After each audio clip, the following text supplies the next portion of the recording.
থাকেন ভাইদের বাড়িতে কথা বলতে তো আর মানে না নাই, ওরাও ইউটিউবে কথা বলে, এটার থেকে ওরা হলো টাকা ইনকাম করে। ঠিক আছে, আজকে আমার মুখের কথা আমি যেটা না বললাম সেটা যদি আরেকজন তোদেরকে বলে, তো তারা কি তোর ভাইয়ের বউ? না আমি তোর ভাইয়ের বউ।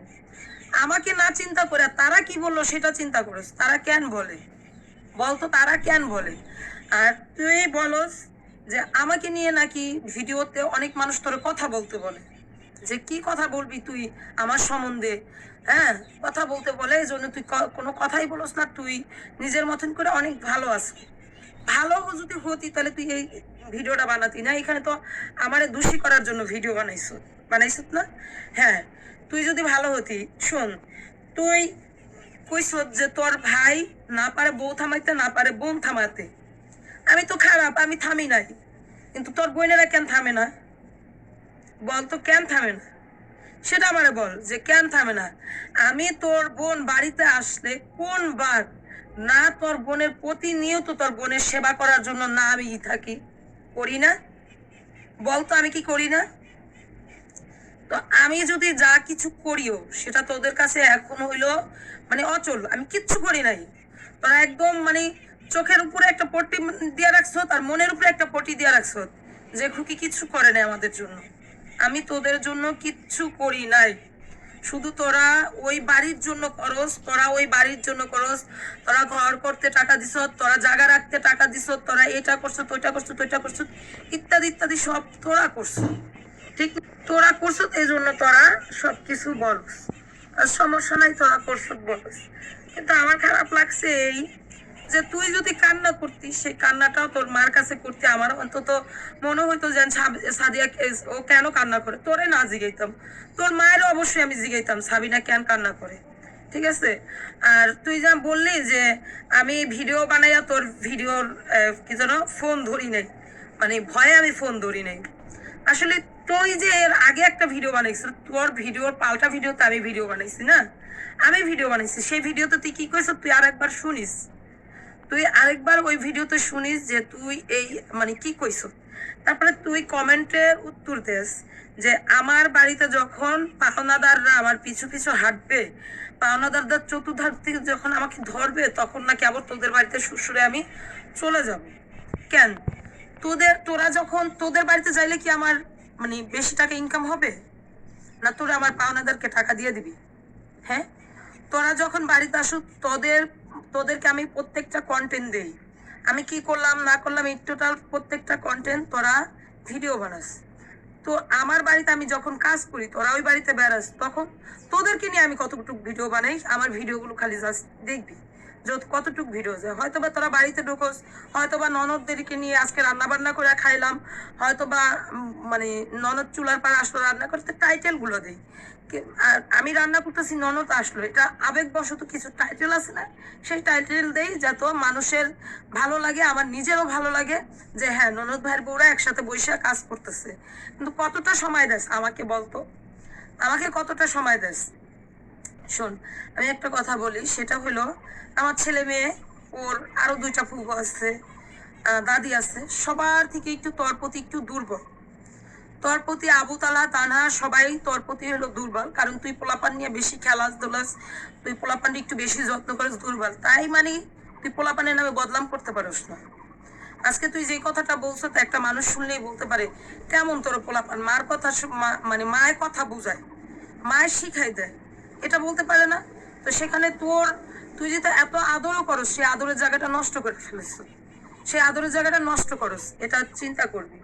আমি কখনো তোরা যখন পোলা পান্ডে নিয়ে মানে বাচ্চা কাচ্চা নিয়ে দুর্বলতা দেখাস মানুষরে, এই দুর্বলতাকে কিন্তু আমার দেখাইতে হয় না, কারণ আমার সন্তানদের সবাই আছে, বাবা হইতে শুরু করে দাদা দাদি ফুপু ফুপা এই সবাই আছে আমার।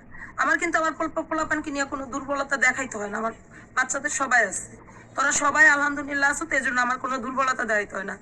আমি যদি আমার পোলাপান্ডে নাই কথা বলতাম কারোর সাথে, আমার পোলাপান্ডে যদি আমি ওইটাই বুঝাইতাম, তাহলে এই যে আমার পোলাপান নিয়ে যাই, ওর চাচার ঘরে যায়, ওর চাচির বগলে যায়, তারপরে বাড়িতে ও সবার সাথে খেলাধুলা করে, এটা করতে দিতাম না অন্তত। বন্ধুরা, তোমরা কি জানো, শুধুমাত্র এখানেই তোমরা একটি স্পষ্ট প্রতিশ্রুতি সহ একটি আসল প্ল্যাটফর্ম পাবে।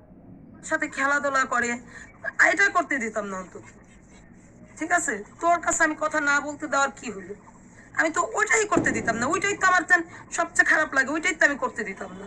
আমার ছেলের সামনে দাঁড়াইয়া যে ওর চাচা কি করছে আমার সাথে, কি ব্যবহার করছে, এটা দেখছে না? আমার ছেলে তো এই বিন্দু পরিমাণও দেখতে পারে না। ওর চাচারে এত ভালোবাসতো, ওর চাচার কাছে যায়া কাকালো হুনো, কাকালো হুনো, কাকা একটা কথা হুনো। সেই ছেলেটা আজকে যে ওর চাচারে দেখতেই পারে না, সেই জায়গাটা বানাইছে কি বলতো? তোর ভাই বানাইছে। তো তোর নিয়ে মানে কোনো মাথা ব্যথা নাই, তোর নাকি যে কথা বলতে দিব না, এটাও আমার কখনো না। তোরা যদি তোদের ভাইদের শাসনে চলতি, তোদের ভাইদের কথা মতো চলতি, আজ এত কিছু হইতো না তোদের জীবনে। আর এত মানে আমিও পারতাম না, সাহস পাইতাম না কথা বলার জন্য, আর তোরাও সাহস পাতি না আমার নিয়ে কোনো মানে কথা বলার। কারণ এই জিনিসগুলা একটা পুরুষ যখন একটা বউকে বাড়িতে আনে, সেই পুরুষটার বুঝাইতে হয় যে আমার বউ আমার কাছে কতটা মূল্যবান, এবং কি আমার পরিবারের সবাই তার দাম দিয়া কথা বলবা, রেসপেক্ট দিয়া কথা বলবা। সে বড় ভাইয়ের বউ না ছোট ভাইয়ের বউ, সেটা সম্মান করবা। সেই জিনিসগুলা যদি তোর ভাই বুঝাইতে পারতো, অন্তত তোরা আমার সাথে এই ব্যবহার করতে পারতি না। এই যে তুই 6-7 মাস ধরে নাকি আমি ভিডিও বানাই, মানে এত ভিডিও কিভাবে বানাই? তোরা কি করস? তোরা কি করস? তোরা কেউ ভিডিও বানাস না? তোরা কি করস? হুম, তোরা কেউ ভিডিও বানাস না। তোরা যা মনে করস বইলা যাস, সেটা কিছুক্ষণ পর ভুলা যাস। ঠিক আছে, যে কথাটা আমরাই বলছি সেটা তোরা ভুলা যাস। তোর ময়রম কান্না করছে স্কুল থন যাইয়া। ওদিন এত ঝড় ছিল, মানে প্রচন্ড পরিমাণ তুফান ছিল। আমি আমার পুরা ভিডিও করতে করতে আমি স্কুলে গেছি, ভিডিও করে আইসি। আমার ছেলে মেয়েকে জাস্ট আমি স্কুল ঘেরে থন নিয়ে আসছি। তুই বাড়িতে বসে কি করস বই না? এত মূল্যবান কাজ কি করস? একটা ভিডিও বানাস, আমি বানাই না? আমি কি এই যে কথা কই শুধু ভিডিও বানাই? আমি কি আমার স্কুলে পোলাপান পড়াই না? আমার কি ছোট্ট একটা বাচ্চা নেই? তোর মান্নাত তো তার হিসাবে 1000 গুণে ভালো। তোর মান্নাতরে যদি কুলে রাখো স্কুলে থাকবে। আমার মানা মানে আমার কাছে যেহেতু থাইকে, আমি যদি বাচ্চাদের নিয়ে স্কুলে যেয়ে পড়ালেখা করাইতে পারি, তুই কেন পারস না? তোর মায়েটাকে একটু সময় দেওয়ার জন্য। ও কি বাচ্চা মানুষ না? স্কুল ঘেটে যদি বাইর হইলে যদি মানে হাজার হাজার মানুষ যদি থাকে, বাচ্চারা মা বাবা নেওয়ার জন্য, তোর মায়ে কি একদিন আশা করতে পারে না যে আমার মা আজকে যদি আসতো আমাকে নিয়ে যেতে? একদিন আশা করতে পারে না? কিন্তু তুই সেই জায়গায় রং বাড়াইছ। তোর মেয়েকে নাকি মানে স্কুল থেকে যাওয়ার পর যে কান্না করছে, সেটার পিছনে কি আছে সেটা তো জানেন না। এখন আমাকে একজন কমেন্ট করছে যে ভাবি, মরিয়ম যে স্কুলে যায়, ওই স্কুলে কি আপনি কি ওর সাথে কি কোনো যোগাযোগ করেন বা ওর কোনো কথা বলছেন? তোদের সাথে আমার সাথে ঝগড়া। আমি একদিন আবদিয়াকে হঠাৎ দেখলাম, আবদিয়াকে দূরে থন, হ্যাঁ আবদিয়া, ঠিক আছে। আমি কিন্তু আর কাছে যাই নাই, কারণ আমি জানি তোরা হইলো এই জিনিসগুলাকে নষ্ট বানাবি, নষ্ট বানাবি। বাট একদিন বলবি যে আমাদের ছেলে মেয়ের বোকালে যায় এইটা না ওইটা করছে। তোরা নিজেরা ভিউয়ার্স, আপনারা তো শুনলেন এই খুকির বক্তব্য। তো অবশ্যই এখানে সে যা যা বলেছে প্রত্যেকটা কথাই সত্য।